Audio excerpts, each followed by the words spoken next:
Hello and welcome to the 2023 Sonoma County Point-in-Time Count Training. Thank you for joining us in this important effort to improve the understanding of homelessness in your county. The count will be conducted in two primary phases, separating the count and survey efforts. This training is focused on the count portion, which will take place on January 27th, and the survey training will be conducted at a later date. We will share additional details regarding the purpose and methodology as this training continues. In this training, we will cover the following: the purpose of the point-in-time count, the definition of homelessness used for the count, how to conduct the count, and reminders and next steps. There are several reasons why a point-in-time count is conducted. The U.S. Department of Housing and Urban Development, or HUD, requires all communities that receive federal funding for homeless services to conduct a point-in-time or PIT count of all persons experiencing homelessness during the last 10 days of January. Counts of people who are unsheltered, meaning living outdoors, in vehicles, tents, or other similar locations, are currently required every other year. In addition to meeting federal requirements, the point-in-time count provides valuable data for community understanding of homelessness.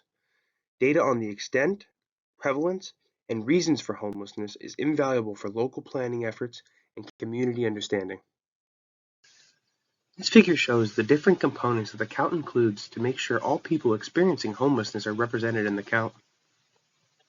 You'll be participating in the general street count, which is highlighted in the middle box on this slide.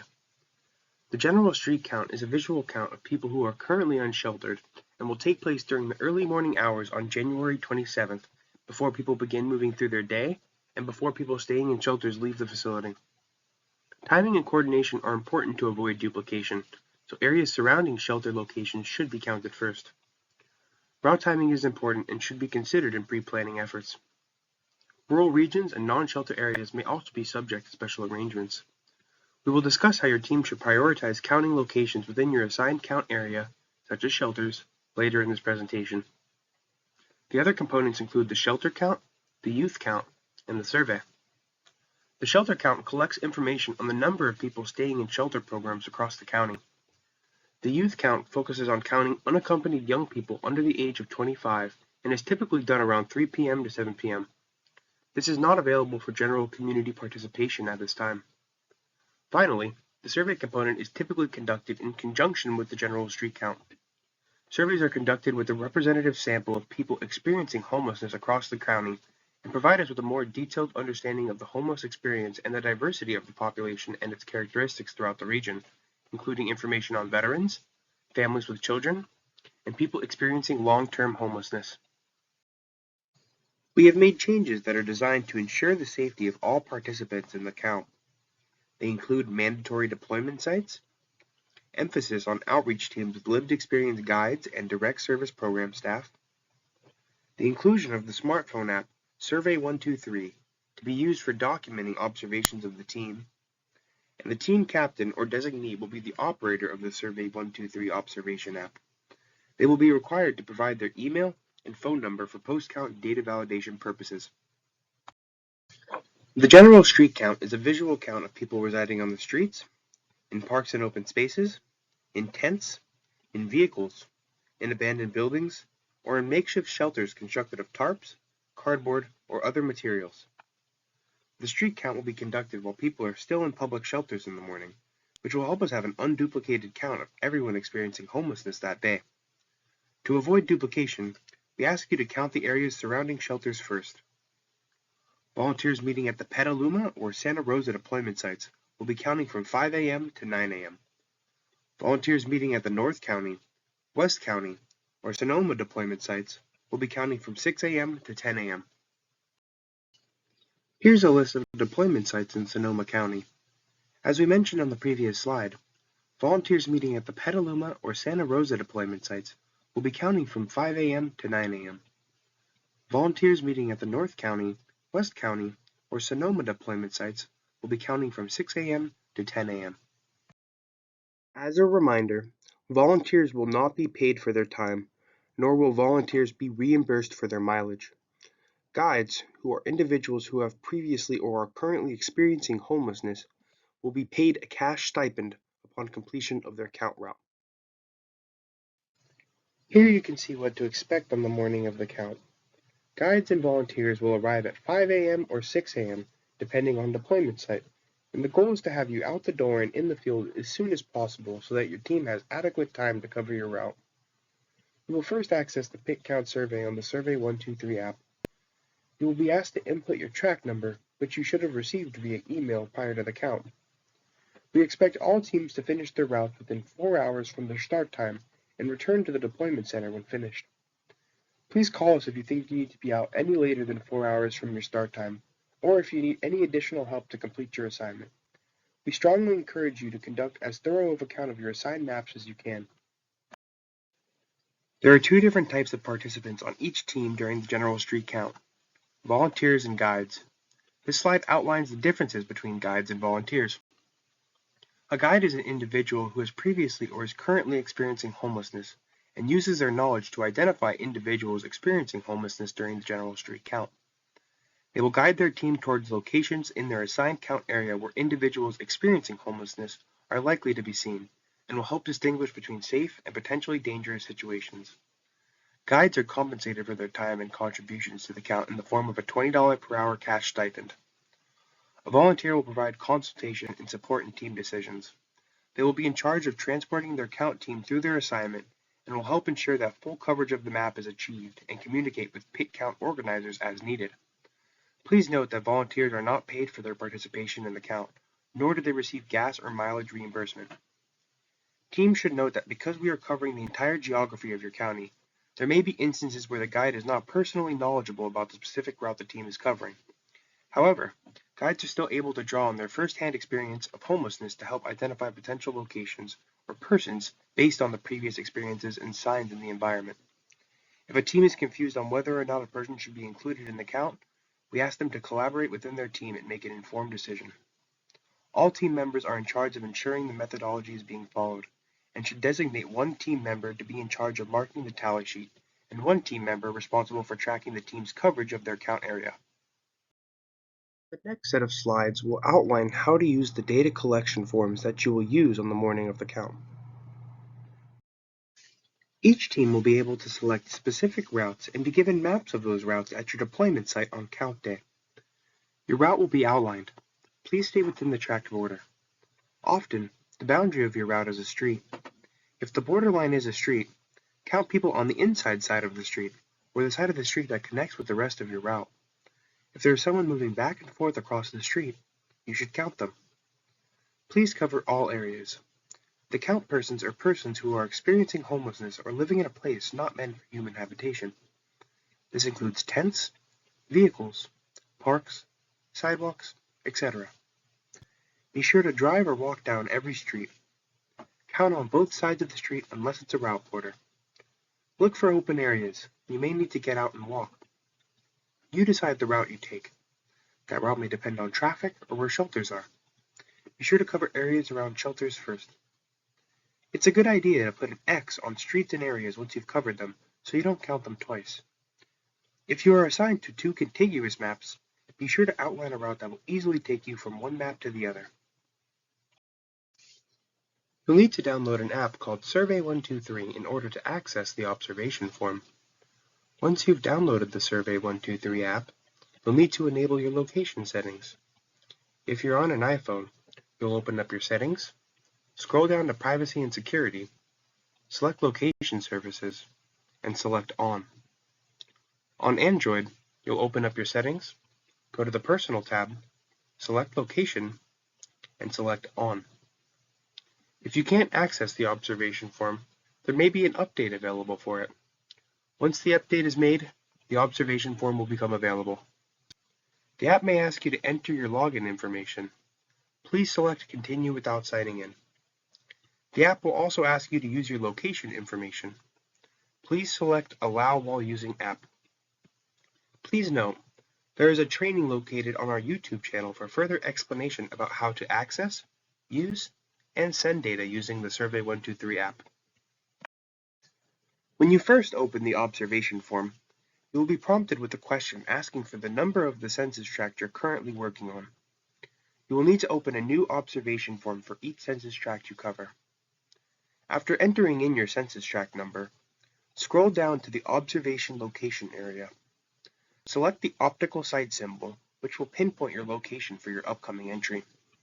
You must select the optical site symbol for every entry so your location is consistently updated. Once you do that, scroll down to the first question, which asks you whether you'd like to submit a confirmed or suspected entry. Let's look at some examples of how to fill out the tally sheets. You will fill out one line per person that you see. In the first example, you observed one individual who appeared to be a male in their early 30s and was on the street. You start by bubbling in confirmed under confirmed or suspected. Next, you would bubble in individual, no children present under individual or family. Under dwelling or vehicle type, you would bubble in street or outside. Under gender, you would bubble in male. Under age, you would bubble in 25 to 34. To move on to the next entry, press the plus icon located under the last question near the bottom right corner of your screen. Please note that for the purposes of the count, a family is defined as one adult present with a child under the age of 18. In the next example, you observed a family of 3 that included 2 adults who appear to be in their late 20s and 1 child under the age of 18 on the street. You start off by selecting the bubble that says confirmed under confirmed or suspected. Next, you would bubble in family under individual or family. Under how many total family members, you would type in the number 3. Under age and gender of each family member, you would start off with the first person and bubble in their age and gender.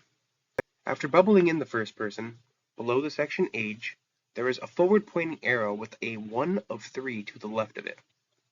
You would press this arrow and again bubble in the age and gender of the next person. After bubbling in the second person, you would press the forward arrow again to move on to the third person. After bubbling the age and gender of the third person, under dwelling or vehicle type, you would bubble in outdoors. You would then press the plus button next to the bottom right corner of your screen to finish the entry and move on to the next one. Listed here are some ways to identify vehicles that are housing individuals. We want to maintain a respectful distance, so please do not walk up and look inside the vehicle, knock on the vehicle doors or windows, or shine flashlights into the vehicle. Instead, here are some signs to look for that can indicate whether somebody is living inside the vehicle or not. A vehicle with windows that are fogged, partially open, or blocked. Electrical connections or generators. Screens or window coverings. Items inside and outside of the vehicle, including household items, bags, clothing, etc. Sounds of music or talking coming from inside the vehicle, or that the vehicle is in a known, safe parking location, which may be designated on your map. If you find a car, RV, or van that looks inhabited based on the signs detailed in the previous slide, but you cannot determine how many persons are residing inside the vehicle, you start by selecting Suspected under Confirmed or Suspected. Next, under Dwelling or Vehicle Type, you would bubble in Car, RV, or Van, depending on what type of vehicle it is. Under Is this sighting part of an encampment, you would bubble in No. Additionally, we ask that you record the last 4 digits of the license plate number of each vehicle you include in the count. The reason we request that you document the last 4 digits of the license plate number is to help us avoid count duplication. Vehicles move quickly, and this helps ensure that vehicles are not counted twice. The field for listing the last 4 digits of the license plate number is located below the section entitled Dwelling or Vehicle Type. After that, you would submit the entry by pressing the plus icon near the bottom right corner of the screen. We take the privacy and confidentiality of people experiencing homelessness seriously. Please note that vehicles are not traceable or able to be tracked down using these numbers. Additionally, these numbers are only for the use by the research consultant team from Applied Survey Research and will not be shared with any persons, organizations, or authorities outside of ASR. An encampment is defined as 2 or more tents or makeshift shelters that are grouped together. In this example, you observed an individual who appeared to be male and in his early 20s outside a tent.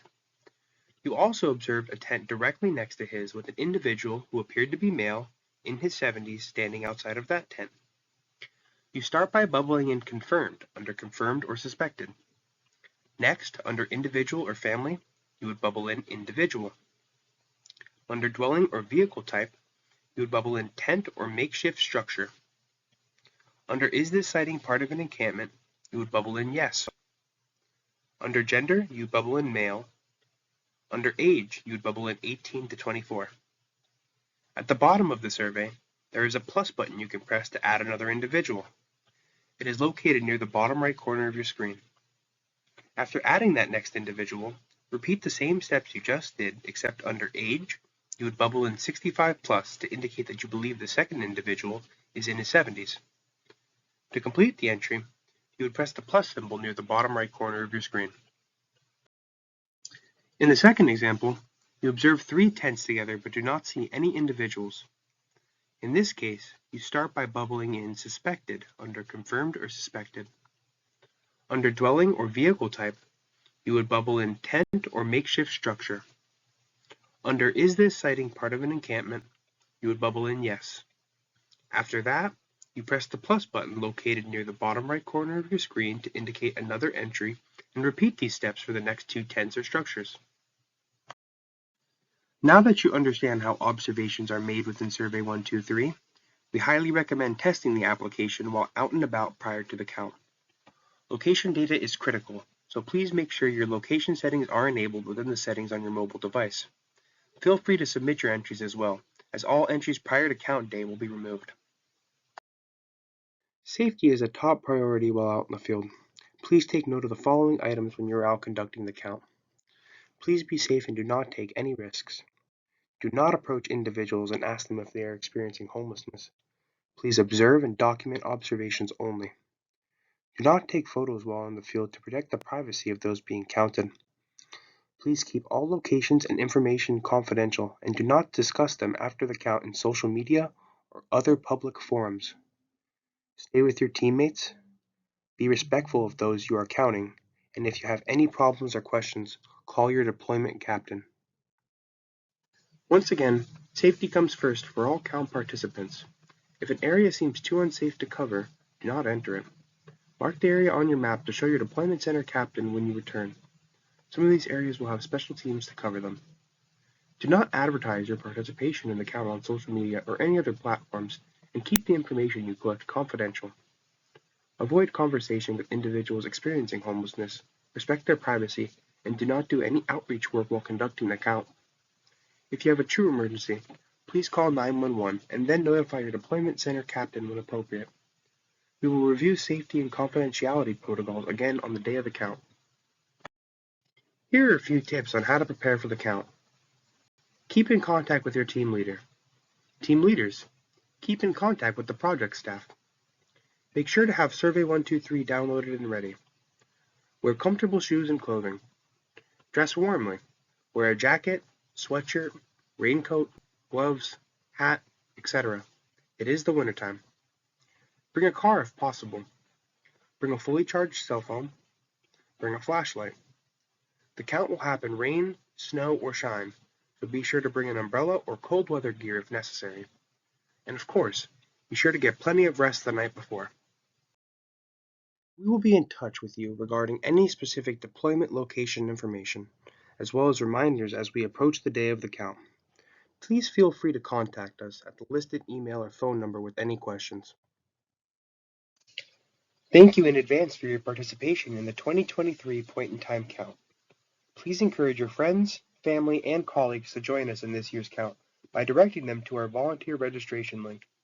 We couldn't do this without you, and we look forward to seeing you.